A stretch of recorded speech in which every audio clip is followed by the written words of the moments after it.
বর্তমান দিনে এই সরকার যে অত্যাচারগুলো করছে তার প্রতিবাদ তারা করছে। আচ্ছা, এই ওয়াকফ বিলটা কি না জেনেই আমি ফেসবুক চালাই, আমার ফেসবুকে শ্যামল বাবু কমেন্ট করছে ঠিক করেছে, ভালো করেছে। আমি লিখছি ধর্মতলা চলো, ও বলছে ঠিক করেছে, ভালো করেছে। আরে দেখ কি লিখেছি, দেখ ধর্মতলা যাওয়ার কথা বলছি রে ভাই, ওখানেও ঠিক করেছে মোদি মোদি। ভাই শ্যামল বাবু ক্লিয়ার করে দি, দীপঙ্কর বাবু ক্লিয়ার করে দি, আপনি যে মহিলাটাকে সিঁদুর পরিয়ে ঠাকুর দিয়ে পুরোহিত দিয়ে বিয়ে করেছেন, হাড়োয়া তথা পশ্চিমবঙ্গ তথা ভারতবর্ষের মুসলমানরা আপনার বউটাকে দেখে লোভ লেগেছে, আই লাভ ইউ শ্যামলের বউ, এটা নয়, এটা নয়।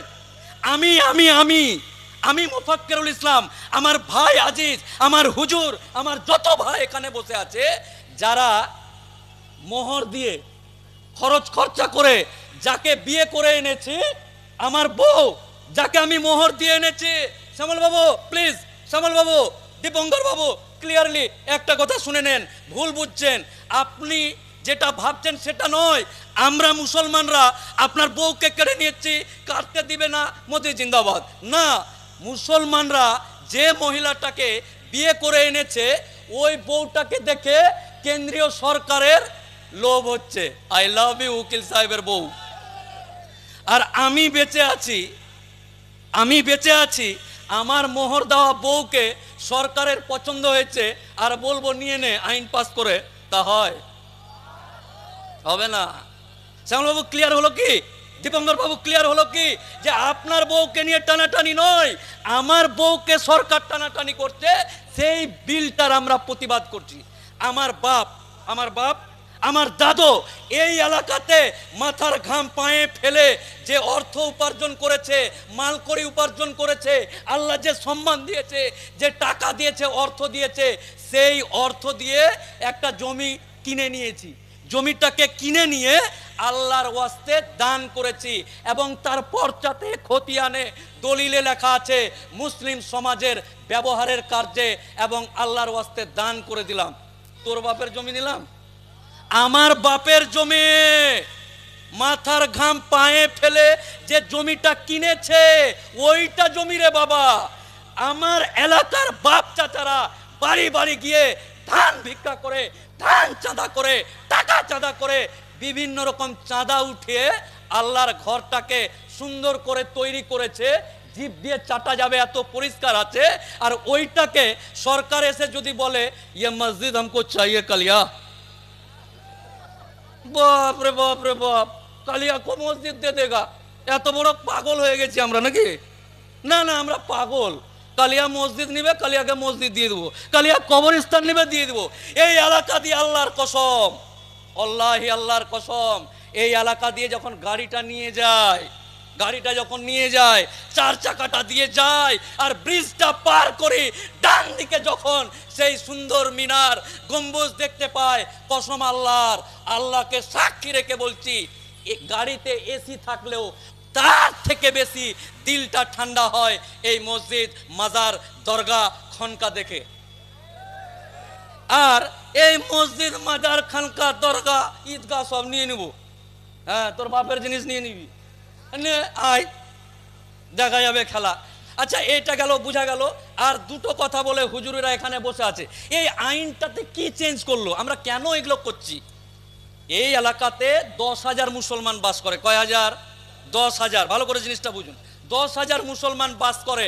আর এই রোডের পাশে যে মাঠটা ধরে নেন কবরস্থান 10 বিঘার। কোনটা মাঠ? এই যে চা খেলাম এই পাশে লরি ফরিগুলো যে আছে। তো ধরুন এই এলাকাতে 10,000 মুসলমান আছে, আর এটা 10 বিঘার কবরস্থান। সরকারের বাপের তো জমি নেই, সরকারের বাপের বা সরকারে যারা আছে তাদের বাপের জমি নাই, আমার বাপের জমি যেটা এখানে দান করা আছে, সরকারের বক্তব্য বলে এই হারবা, এই যে হারবার মানুষ, তোদের এই পাড়াটাতে 10,000 মুসলমান আছে, তোরা তো মরিস আল্লাহর ইচ্ছাতে, তোরা মরিস মাসে একটা, দুটা, তিনটা, চারটা, 2 মাসে একটা, 5 মাসে একটা, 6 মাসে একটা, টোটাল 1 বছরে 10টা মানুষ মরি। এই এই 10 বিঘা জমিটা এত দামি, ওইখানে যদি সুন্দর করে ঘেরে বাস স্ট্যান্ড করে দিই তাহলে খুব ভালো হবে, উন্নয়ন হবে। এটা দেখে আবার কিছু দীপঙ্কর বাবুর মতন লোক ওরা বলছে হ্যাঁ খুব ভালো হবে, খুব ভালো হবে। এটা হ্যাঁ তোর বাপের জায়গা, আমার বাপের জায়গা দেওয়া আছে, এই এলাকার মানুষ কবর দিবে বলে সরকারের ইচ্ছা হলো এই যে এই এলাকার 10,000 মানুষ এক বছরে মরে 10টা, এদের কবরে মাটি দেওয়ার পর আবার কবর পূরণ হয়ে যায়। এতটা জায়গা নিস না রে মুসলমান, 4 কাঠা নে আর বাকি 9.5 বিঘা আমাদেরকে দিয়ে দে। 4 কাঠা নে, 10টা মানুষকে মাটি দিতে কত লাগে? 4 কাঠাটা নে, ঘেরে নে, আর বাকি 9.5 কাঠাটা আমাদেরকে দিয়ে দে। এইটাতে আমরা টোটো স্ট্যান্ড, ভুটভুটি স্ট্যান্ড, বাস স্ট্যান্ড, পানের পিত সব দিয়ে ফেলবো। আরে আমার বাপ ওখানে শুয়ে আছে, যে বাপের পানিতে আমি তৈরি হয়েছি, যে বাপের ওরসে জন্ম হয়েছি, আমার দাদু শুয়ে আছে ওখানে, আমার মা শুয়ে আছে, আমার খালা শুয়ে আছে, আমার ফুফা শুয়ে আছে, আমার ফুপি শুয়ে আছে। আর তুই 3 দিনের বৈরাগী ভাতকে বলিস অন্য, আমার বাপের দেওয়া জায়গাটাতে এসে বলছিস যে এই জায়গাটা দে, আর আমার বাপের কবরে তুই টোটো চালাবি, ভুটভুটি চালাবি, গাড়ির চাকা ঘুরাবি, পানের পেট ফেলবি। এটা হতে পারে আমি রক্ত বেঁচে আছে গায়ে? এটা হয় নাকি? এটা মানা যায়? আমার বাপের কবরে টোটো চালাচ্ছে আর আমি বেঁচে আছি। আমি কেমন? আমিটা কেমন? যে আমি বেঁচেও আছি আর আমার সামনে আমার বাপের কবরে টোটো চালাবে, পানের পথ ফেলবে। কি রে ভাই? না, এগুলো কোনো কাহিনী চলবে না। এটা গেল একটা। আচ্ছা, এই এলাকাতে একটা কবরস্থান আছে, এই এলাকাতে 2 নাম্বার পয়েন্ট, এই এলাকাতে কবরস্থান আছে। ওই কবরটাতে বৃষ্টির দিনে মাটি দিতে গেলে কবরে পানি উঠে যায়। এই এলাকার একজন হাজী সাহেবকে বললাম, হাজী সাহেব আপনাকে আল্লাহ অনেক টাকা দিয়েছে বাবা, আপনি হাজী সাহেব মানুষ, আপনার ওখানে উঁচু একটু 4 কাঠা জায়গা আছে, ওইটা একটু দান করেন। এও বললো ঠিক আছে নে। নবাবের ছেড়ে যাওয়া বংশধর, মুসলমানকে নবাবের ছেড়ে যাওয়া বংশধর, এদের মন মানসিকতা আপনি যদি বিস্তারিত ইতিহাস দেখেন, এদের শরীরের থেকে কলিজাই বেশি, শরীরটাই কম, কলিজাটাই বড়। ইতিহাস দেখে নেন, আমার কথা যদি মিথ্যা মনে হয় তাহলে ইতিহাস দেখে নেন। তো এই হাজী সাহেব 4 কাঠা জায়গা দিতে গেলে, হাজী সাহেব মুসলমান কিনা, কতদিন থেকে মুসলমানি করা আছে কিনা, খতনা দেওয়া আছে কিনা, এগুলোর সার্টিফিকেট নিবে যে হ্যাঁ আমি হাজী আব্দুর রহিম, আমার খতনা দেওয়া আছে, ওইটারও একটু ছবি তুলে নিয়ে হ্যাঁ আমি খতনা কাটা হাজী সাহেব রহিম, আমি এই একটা সার্টিফিকেট লাগবে। এই সার্টিফিকেটটা নিয়ে জমি দান করবে কবরস্থানের জন্য। এই আইনটা পাস করেছে। আমাকেও কলকাতা হাইকোর্টে কিছু রাজনৈতিক দলের নেতা, তারা আমাদের বন্ধু, বিজেপির হোক আর কংগ্রেসের হোক, তৃণমূলের হোক, আইএসএফ এর হোক, আর যা যা পার্টি আছে সবার, বিজেপিরও, ওরাও কিন্তু আমাদের সাথে হ্যাঁ কিরে তো ভোট আছে, আমাদের কোর্টে ভোট আছে। তো আমাকে এসে 3-4টা পার্টির লোক এসে বলছে তুই বেশি একটু মুসলমান করছিস। কি করছিস? তুই একটু বেশি মুসলমান করছিস। তাই নাকি? বাবা, কি করছি আমি? বলছি আপনি একটু মুসলমান বেশি করছিস। মানে আমরা যেহেতু একই তুই তাকারি করে বলি, তুই একটু বেশি। আমি বললাম শোন, নে চাচু খা, আর বলতো আমার দাদু মুসলমান, আমার দাদুকে মুসলমান, আমার বাপ মুসলমান, তো আমি কি করব? না তোরাই বল, মাইরি পা ধরে বলছি, আমার বাপ মুসলমান, আমার দাদা মুসলমান, আমি মুসলমান, আমার বেটা মুসলমান, আমার আগামী প্রজন্ম মুসলমান হবে। এটাই তো স্বাভাবিক, এটাই স্বাভাবিক।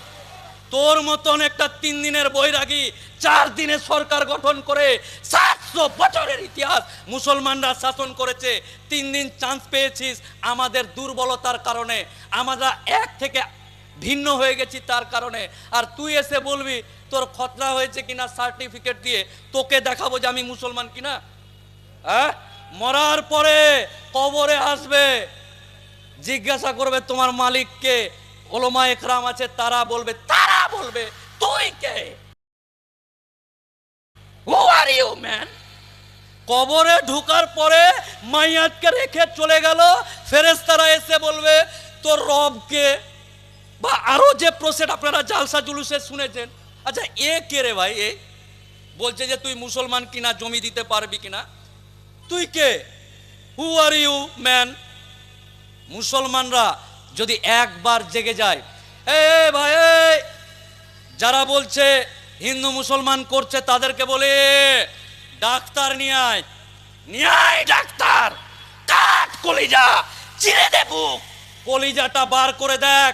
শ্যামল বাবু, তোমার বাপের নামে আমার নামে কোনো, আমার হৃদয়ে কোনো বিদ্বেষ নেই। আমরা হিন্দু মুসলমান করি না, আমরা হৃদয়ে জায়গা দেওয়ার নাম মুসলমান। প্রত্যেকটা জাতিকে হৃদয়ে নিয়ে, বুকে নিয়ে বসবাসকারীর নাম মুসলমান। এই মুসলমানকে যারা হৃদয়ে নিয়ে থাকে, যদি মনে করে সেই লোকগুলো যে হৃদয়ে জায়গা পেয়েছি মাথায় উঠে যাব আর উঠে একটু নাচবো, ছি রে ননিছি, তাহলে বলে দি হৃদয় অব্দি থাক ভাই, হৃদয় অব্দি থাক, মাথায় উঠার চেষ্টা করিস না, নাহলে মারবো এমন জিক সমুদ্রের গভীর তলে গিয়ে পড়ে যাবি। বোঝাতে পারলাম না মনে হয়, বোঝাতে পেরেছি? নারায়ে তাকবীর, আরো জোরে, আরো জোরে। না ওকে চিহ্নিত কর, তোর বাপের কবরটা অন্য জায়গায় জিসিপি দিয়ে খুঁড়ে নিয়ে চলে যাবো। জোরে হবে, নারায়ে তাকবীর, নারায়ে তাকবীর। আমরা আমাদেরকে চিনতে ভুলে গেছিলাম। আরে আমরা তো নবাবের লোকজন। আমরা ভাবলাম 3 তালাক পাস করে থেমে যাবে, 3 তালাক পাস করে থেমে যাবে, এই করে থেমে যাবে। আর একটু চুলকা, এবার চুলকাতে আবার আমরা ভেবেছিলাম যে একটু এদিক ওদিক করে মনে হয় থেকে যাবে, ঠিক আছে থাক, এই জয়নাল তুই তোর মতো চল, মফিজুল তুই তোর মতো চল। কিন্তু যখন বাপের কবর, মাজার, খানকা, দরগাতে হাত দিয়েছে, আমরা সবাই এক ইনশাল্লাহ।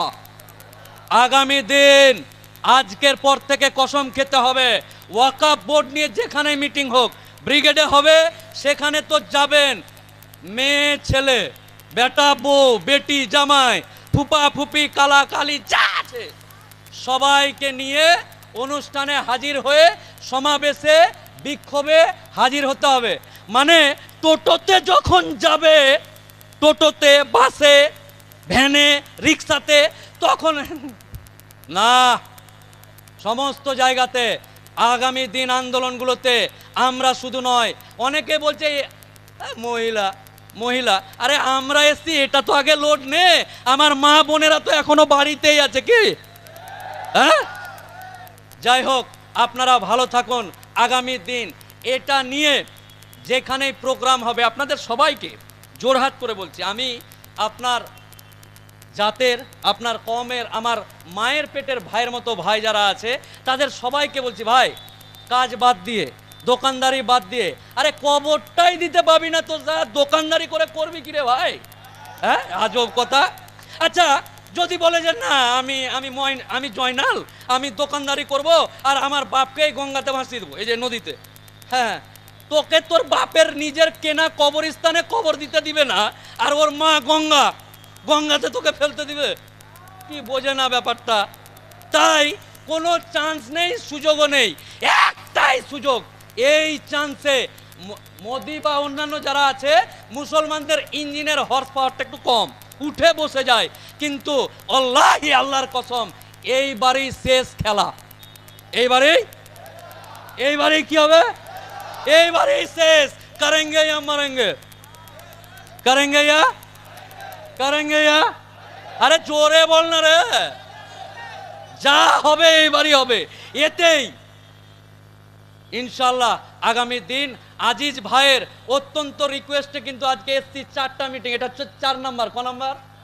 বেকি বাজার, ফিফা বাজার, পাইকপাড়া, তারপরে হারোয়া, প্রত্যেক, হ্যাঁ আমিনপুর, প্রত্যেক দিন। ওই যে বললাম, জয়নালের বাপের কবরকে নিয়ে আমি চিন্তিত, আমার বাপের কবরকে নিয়ে না, কিন্তু ভুল বুঝছেন। বোঝাতে পেরেছি কি, যে আমার বাপের কবরকে হাইকোর্ট থেকে অর্ডার করে ধর্মতলায় কবরস্থ করতে পারবো, তোমরা পারবে না, তাই তোমাদেরকে বেশি করে জাগতে হবে।